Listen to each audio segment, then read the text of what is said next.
एक बार की बात है, एक हरे भरे और खुशहाल जंगल में एक छोटा लोमड़ी था जिसका नाम फेलिक्स था।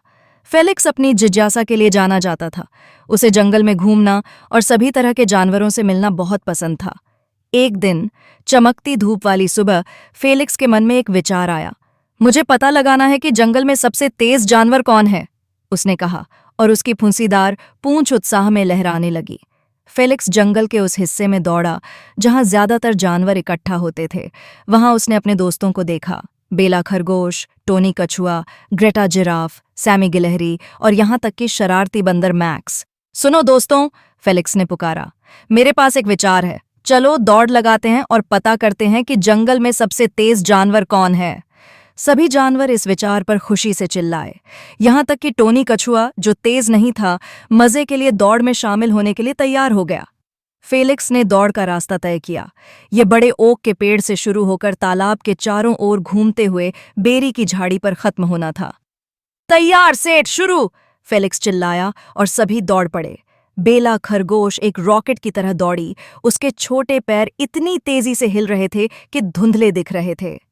सैमी गिलहरी चट्टानों और शाखाओं के ऊपर से कूदती हुई आगे बढ़ी। मैक्स बंदर पेड़ों से झूलते हुए जमीन को पूरी तरह छोड़कर दौड़ने लगा। ग्रेटा जिराफ ने लंबे और सुडौल कदम उठाए। उसके लंबे पैर काफी दूर तक जाते थे। और टोनी कछुआ? खैर, वह धीरे और लगातार चलते हुए एक मधुर गाना गुनगुनाता रहा। जैसे जैसे दौड़ आगे बढ़ी, बेला एक टहनी पर फिसल गई और झाड़ियों में गिर गई। सैमी कुछ चमकीले अखरोटों में उलझ गया।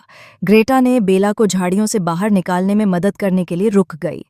मैक्स, जो दिखावा कर रहा था, बहुत दूर झूल गया और बेलों में फंस गया।